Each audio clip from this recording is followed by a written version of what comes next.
Bonjour les amis et bon retour dans ma sphère. Bienvenue si vous êtes nouveau.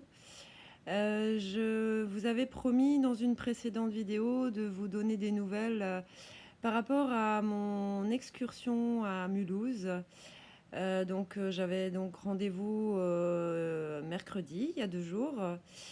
Si vous êtes habitué de ma chaîne, vous savez que ce rendez-vous avait généré beaucoup d'appréhension, enfin pas le rendez-vous en tant que tel, mais plutôt le trajet par rapport à ma phobie sociale.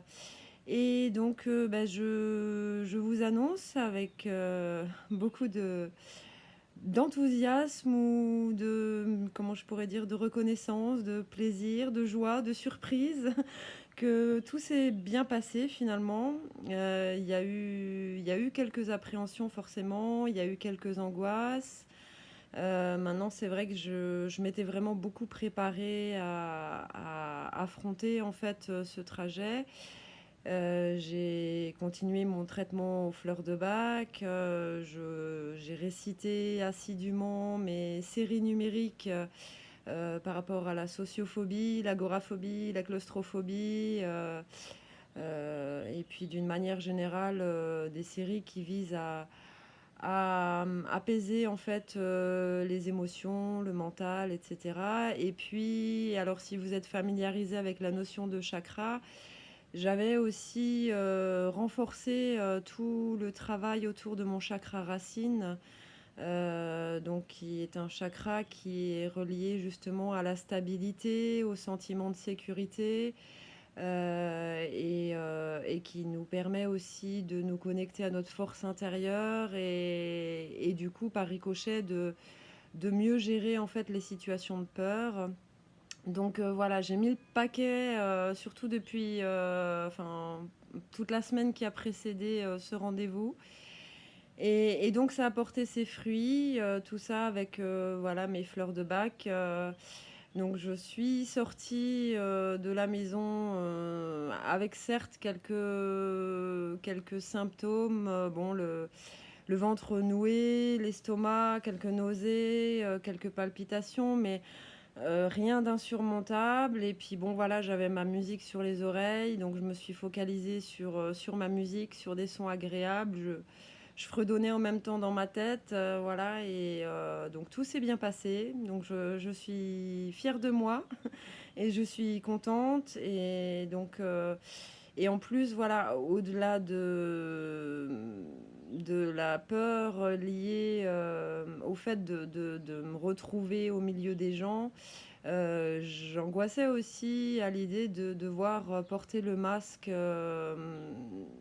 pendant plusieurs heures en fait, hein, parce que comme je sors peu, du coup, je porte pas beaucoup le masque et quand je le porte, c'est vraiment sur des très courtes durées. Et j'ai beaucoup de difficultés à respirer avec le masque en fait. Mais du coup, là, comme j'ai pris le train à 9h15, donc c'était en dehors des heures de pointe et il y avait très peu de monde. Donc j'ai pu me mettre tout au fond du train. Et donc il y avait personne là où j'étais, donc j'ai pu garder le masque sous le menton. Si je voyais quelqu'un arriver, je le remontais.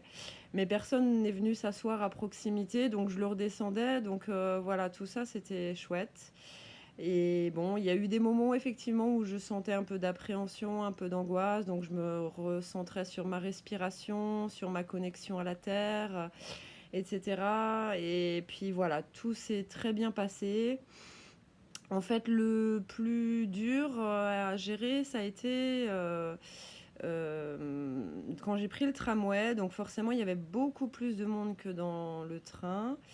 Mais les bruits en fait qu'il y avait dans le tramway étaient tellement insupportables pour moi que du coup ça a pris beaucoup plus de place dans ma tête et dans mon corps que la peur des gens en fait. Et donc voilà, comme j'en avais déjà parlé dans d'autres vidéos, c'est vrai que quand l'hyperesthésie prend une telle ampleur, du coup ça laisse plus de place ou plus suffisamment de place pour la phobie sociale. Donc voilà, c'est le côté positif, on va dire, de cette hypersensibilité sensorielle.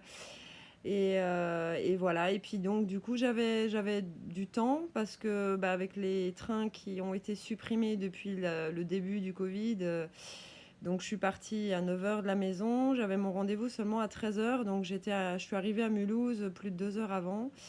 Mais bon, voilà, je voulais pas rester dans le centre-ville, donc je suis restée à proximité du centre de réadaptation.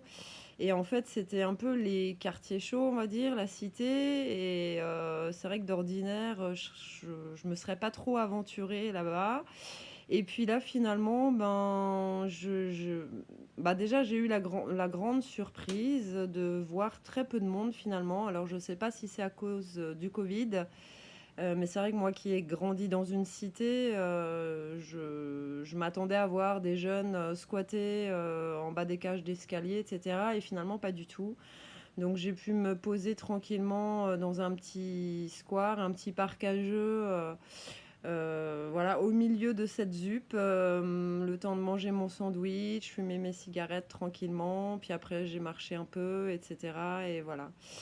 Et donc voilà, et puis bah, le retour s'est bien passé aussi. J'étais bien sûr très très fatiguée, surtout avec le bruit, l'agitation, etc. Donc c'est vrai qu'hier, j'ai rien fait. Et voilà, et donc je suis contente de moi, je suis fière de moi, et puis surtout, voilà, j'ai réussi à, enregistrer, on va dire, dans mon cerveau un nouveau programme, voilà, comment je pourrais dire, voilà, qui me laisse la conviction que bah voilà, je ne crains rien en fait, même dans une grande ville, et que voilà, j'ai réussi à gérer le truc. Donc maintenant, je me dis que je devrais réussir à gérer n'importe quelle autre situation. Voilà, bah ouais, il n'y a rien de plus à vous dire. C'était une petite vidéo express, on va dire, pour vous donner des nouvelles. Et voilà, je vais manger un peu maintenant et puis aller faire un peu de jardinage parce qu'il fait très beau. J'ai des plants de légumes à planter. Donc voilà, je vous souhaite une très très belle journée et puis je reviendrai très bientôt, je pense, euh, pour un autre sujet. Je ne sais pas encore, j'ai pas encore décidé de la prochaine vidéo, mais ce sera fait sûrement d'ici ce week-end. Voilà, je vous souhaite une très belle journée. Merci de m'écouter, merci de me suivre et je vous dis à très bientôt. Bye bye.